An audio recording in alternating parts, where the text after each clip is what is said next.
अस्सलाम वालेकुम। Sindh TV news जी election special transmission में भली कार मां आहियां जो मेज़बान निशफाक अहमद। नाज़रीन, इलेक्शन ट्रांसमिशन में जी आवां खे ख़बर आहे त असां सिंध के हर ज़िले के डिस्कस कंदा आहियूं, कोशिश कंदा आहियूं त हिन ज़िले जा जेके सियासी किरदार माज़ी में रहा आहिनि उन्हनि जे हवाले सां डिस्कस कयो वञे। हिन वक़्त 2024 वारी इलेक्शन के हवाले सां उते सियासी माहौल छा आहे उन हवाले से असां प्रोग्राम में जेको आहे मुख़्तलिफ़ रिपोर्टर या जो तजिया निगार हुंदा आहिनि उन्हनि खां राय वठंदा आहियूं ऐं उतां जी जेका सियासी सूरत हाल ऐं उतां बुनियादी इंफ्रास्ट्रक्चर छा रहियो आहे, गुज़िरियल 15 सालनि में पाकिस्तान पीपल्स पार्टी छा डिलीवर कयो आहे, इन हवाले सां असां प्रोग्राम में डिस्कस कंदा आहियूं। अॼु असां जंहिं ज़िले के प्रोग्राम में शामिल कयो आहे उहो टंडो अलाहियार ज़िलो आहे। टंडो अलाहियार ज़िले में क़ौमी असम्बली जो 1 ऐं 2 सूबाई असम्बली जा तक आहिनि। गुज़िरियल जेके भी इलेक्शन 3 साल जेके हुकूमतूं रहियूं आहिनि, 3 इलेक्शन थिया आहिनि, उन्हनि में पाकिस्तान पीपल्स पार्टी हितां कामयाबी हासिल कई आहे, पर बदकिस्मती सां सिंध जे ॿियनि ज़िलनि वांगुरु हिन ज़िले में बि डिलीवरी का बि नाहे। पाकिस्तान पीपल्स पार्टी सिर्फ़ ॻाल्हियुनि जी हद ताईं हर शइ डिलीवर कई आहे, पर ग्राउंड रियलिटीज़ ये ई आहिनि त हिन ज़िले में अॼु बि बुनियादी जेके मसइला आहिनि 2008 वारी सूरत हाल ते आहिनि। जॾहिं पाकिस्तान पीपल्स पार्टी पहिरियों भेरो मुशर्रफ दौर खां पोइ 2008 में जेको आहे इलेक्शन खटण खां पोइ हुकूमत ठाही त उन वक़्तु जेके हुन ज़िले जा मसइला हुया अॼु बि उहे मसइला जीअं जो तीअं आहिनि ऐं हल न थी सघिया आहिनि। 2024 जे अंगनि अखरनि ते वञण खां पहिरियां पाण ज़िक्र था कयूं त गुज़िरियल इलेक्शन्स जेके थिया आहिनि हिते उन में हितां केरु केरु कामयाबु थींदो रहियो आहे। 2018 में ज़िले में क़ौमी असम्बली जी 1 सीट हुई जिन ते ज़ुल्फ़कार बचाणी पाकिस्तान पीपल्स पार्टी जो उम्मीदवार हितां कामयाबु थियो हुयो, जंहिं शिकस्त ॾिनी हुई GDA जो उम्मीदवार मोहम्मद मोहसिन मगसी खे। अड़ी तरह जेकर जिक्र कजे 2013 में इलेक्शन 2013 वारी इलेक्शन में क़ौमी असम्बली जो हिते हिकिड़ो ई तक हुयो NA 223 टंडो अलाहियार, जंहिं पिण अब्दुल सत्तार बचाणी पाकिस्तान पीपल्स पार्टी जो उम्मीदवार हुयो, जंहिं शिकस्त ॾिनी हुई नवाज़ लीग जी उम्मीदवार डॉक्टर राहीला गुल मगसी खे। अड़ी तरह जेकॾहिं हिन ज़िले में ॻाल्हि कई वञे त 2018 में हिन ज़िले में सूबाई असम्बली जूं 2 सीटूं हुयूं। PS 60 टंडो अलाहियार 1, जंहिं पाकिस्तान पीपल्स पार्टी जो उम्मीदवार सैयद ज़िया अब्बास शाह हितां कामयाबु थियो हुयो, जंहिं PTI जे उम्मीदवार अली अहमद पल के शिकस्त ॾिनी हुई। PS 61 2 टंडो अलाहियार 2 जी ॻाल्हि कजे त पाकिस्तान पीपल्स पार्टी जो उम्मीदवार इमदाद अली पिताफ़ी हितां कामयाबु थियो हुयो, जंहिं पाकिस्तान पीपल्स पार्टी जो उम्मीदवार इमदाद अली पिताफ़ी कामयाबु थियो हुयो, जंहिं GDA जो उम्मीदवार खैर मोहम्मद खोखर के हितां शिकस्त ॾिनी हुई। अहिड़ी तरह 2013 वारी इलेक्शन में हिन ज़िले में सूबाई असम्बली जा 2 तक हुया, PS 51 टंडो अलाहियार ऐं PS 52 टंडो अलाहियार 2। PS 51 ते सैयद ज़िया अब्बास शाह पीपल्स पार्टी जो उम्मीदवार कामयाबु थियो हुयो, जंहिं शिकस्त ॾिनी हुई नवाज़ लीग जे उम्मीदवार डॉक्टर इरफान गुल मगसी खे। PS 52 टंडो अलाहियार 2 ते पाकिस्तान पीपल्स पार्टी जो उम्मीदवार इमदाद अली पिताफ़ी हितां कामयाबु थियो हुयो, जंहिं नवाज़ लीग जी उम्मीदवार डॉक्टर राहीला गुल मगसी खे हितां शिकस्त ॾिनी हुई। जेकॾहिं ॻाल्हि कजे 2024 जी इलेक्शन जे हवाले सां त 2023 जी मर्दमशुमारी मूजिबि हिन ज़िले जी टोटल आबादी 9,22,012 जेको आहे आबादी आहे, जंहिंमें टोटल वोटर जो अंग आहे 4,51,632। मर्द वोटर 2,39,910, जॾहिं त औरत वोटर जो तादाद 2,11,722 आहे। NA 217 ते 2024 वारी इलेक्शन में पाकिस्तान पीपल्स पार्टी जो उम्मीदवार ज़ुल्फ़कार अली बचाणी आहे, जंहिंजो मुक़ाबिलो GDA जी उम्मीदवार डॉक्टर राहीला गुल मगसी, जमात इस्लामी जो दीदार हुसैन ऐं ज़ीशान जेको आहे ख़ादमेन सिंध जो उम्मीदवार हूंदो, जॾहिं त मुत्तहिदा क़ौमी मूवमेंट जो उम्मीदवार मोहम्मद आज़म ख़ान आहे। अहिड़ी तरह जॾहिं सूबाई असम्बली जी तकनि जी ॻाल्हि कजे त हिते PS 58 ऐं PS 59 आहिनि, जिते पाकिस्तान पीपल्स पार्टी जो उम्मीदवार सैयद ज़िया अब्बास शाह हूंदो, जंहिंजो मुक़ाबिलो GDA जी उम्मीदवार डॉक्टर राहीला गुल मगसी ऐं जमात इस्लामी जो उम्मीदवार राव जावेद अली सां आहे। अहिड़ी तरह PS 59 ते पाकिस्तान पीपल्स पार्टी जो उम्मीदवार इमदाद अली पिताफ़ी आहे, जॾहिं त उनजो मुक़ाबिलो GDA जे उम्मीदवार मोहम्मद मोहसिन मगसी सां आहे। हिन ज़िले में टोटल अगर पोलिंग स्टेशन्स ॾिठियूं वञनि त 331 पोलिंग स्टेशन्स हिन ज़िले में क़ाइमु कयूं वेंदियूं 8 फरवरी इलेक्शन जे हवाले सां। ही टंडो अलायार ज़िले जी सॼी सूरत हाल, माज़ी में हितां केरु कामयाब थींदो रहियो आहे ऐं हिन वक़्तु कहिड़ा कहिड़ा उम्मीदवार मैदान में लथल आहिनि। 8 फरवरी ते फ़ैसिलो अवाम कंदी, फ़ैसिलो अव्हां खे करणो आहे त माज़ी में कामयाब थियल उम्मीदवारनि अव्हां जी केतिरी ख़िदमत कई आहे, केतिरो कमु कयो आहे ऐं अव्हां सम्झो था त कहिड़ो उम्मीदवार, कहिड़ी पार्टी ऐं कहिड़ो उम्मीदवार ईंदड़ 5 सालनि जे लाइ अव्हां जो बहितरीन उम्मीदवार या बहितरीन जेको नुमाइंदो थी सघे थो सिंध असेंबली या क़ौमी असेंबली में। अॼु जे प्रोग्राम में पाण इन ज़िले ते ॻाल्हाईंदासीं। प्रोग्राम जो सिलसिलो जारी रहंदो। हिते वक़्तु थियो आहे ब्रेक जो, असां सां गॾु रहिजो।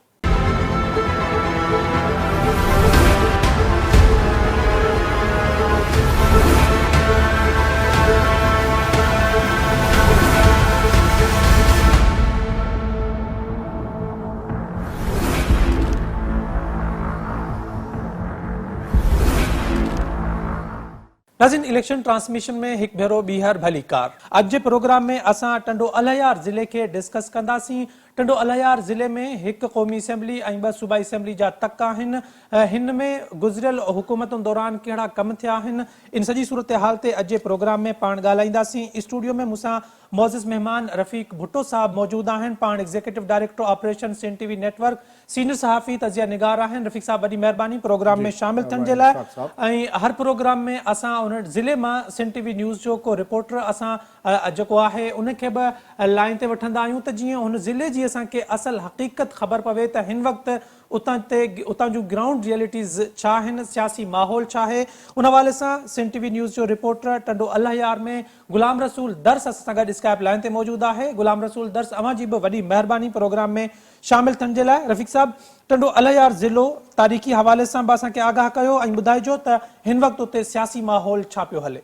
ॾिसो, टंडो अलायार जो जॾहिं असां ज़िक्र कंदासीं त वतायो फ़क़ीर, उतां जा अंब ऐं महबूब शाइर हसन दर्स खे इन्हनि खे डिस्कस करण खां सवाइ टंडो अलायार ते डिस्कस करणु अणपूरो आहे। टंडो अलायार जे सियासी माहौल खे असां 2 हिसनि में विराईंदासीं। हिकिड़ो हिसो आहे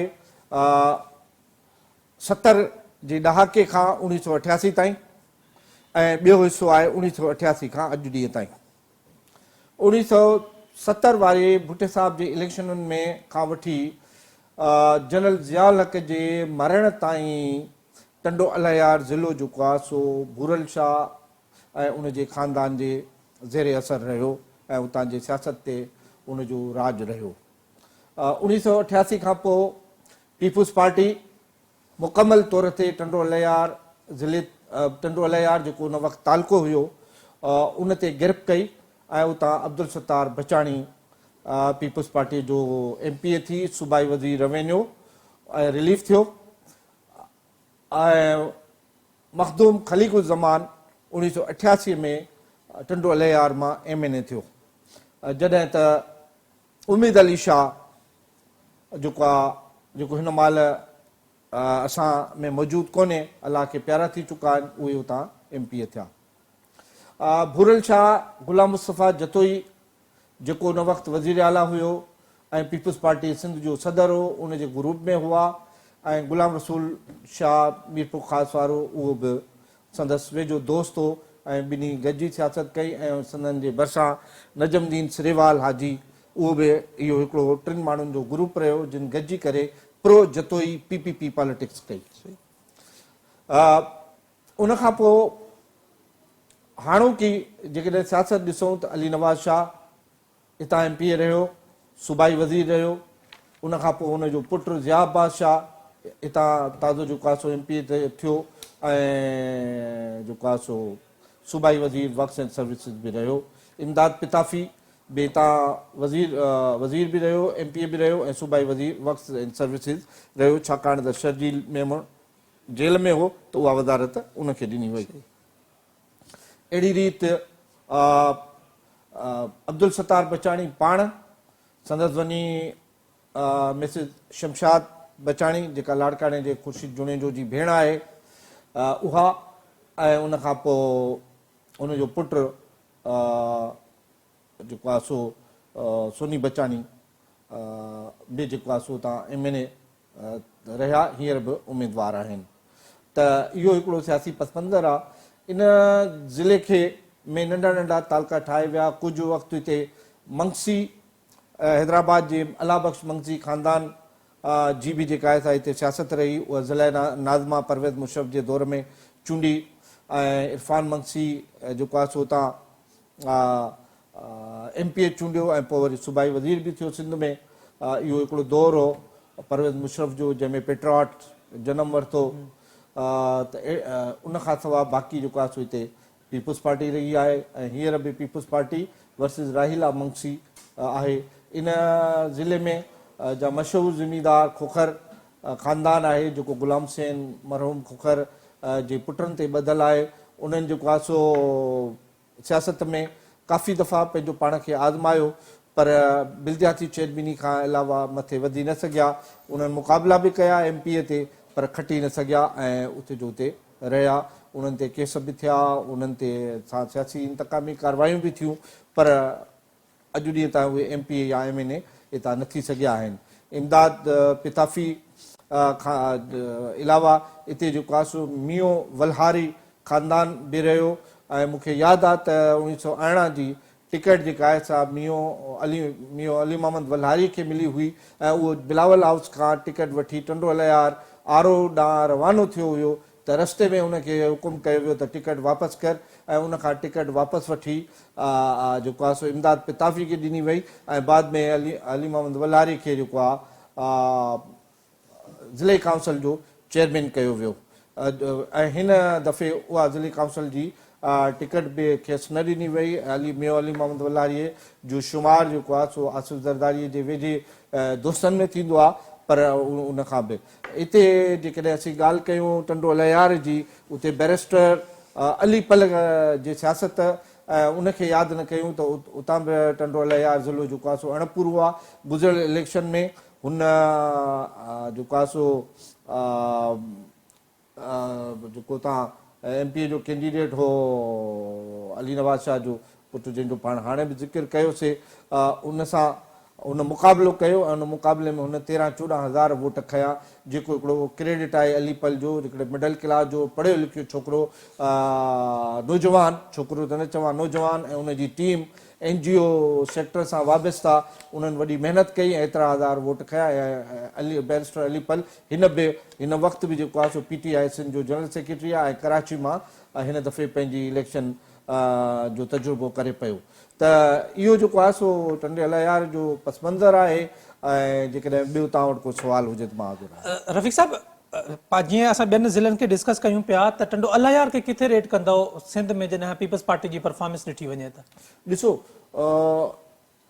इहो जेको ज़िलो आहे हिते इहो बेसिकली आसिफ़ अली ज़रदारी जेको अॻूणो सदर आहे ऐं पीपल्स पार्टी जो शरीक चेयरमैन आहे उनजे ज़ेरे असर सॼो मुल्क आहे पर हीउ ज़िलो उनजे ज़ेरे असर वधीक आहे छाकाणि त हिते जेको आहे सो ढोरो भाई खान में जेको आहे सो आसिफ़ ज़रदारी जी वॾे पैमाने ते पंहिंजी ज़मीन आहे। मैडम फयाल टालपुर जी जेका आहे सा हिते ज़मीन आहे ऐं हिते गुलाम कादिर बरी जंहिंखे रेस अॼुकल्ह चयो वञे थो रेस गुलाम कादिर बरी उहो उनजो हिकिड़ो वॾो जेको आहे सो सियासी मुदाख़लत रही आहे इंतिज़ामी तौर ते बि ऐं सियासी तौर ते बि ऐं ॿियो उते शुगर मिलुनि जे करे उते 3-4 शुगर मिलियूं आहिनि टंडो अलयार ऐं उनजे आस पास त उहे जेके आहिनि ओमनी ग्रुप जूं आहिनि त उते असां जेकॾहिं का ॻाल्हि कंदासीं त उते AG मजीद जो या उनजे वालिद अनवर मजीद जो हिकिड़ो ज़ेरे असरु आहे ऐं चयो वञे थो त उते टिकेटुनि जे विरासत में उनजो जेको आहे सो हिकिड़ो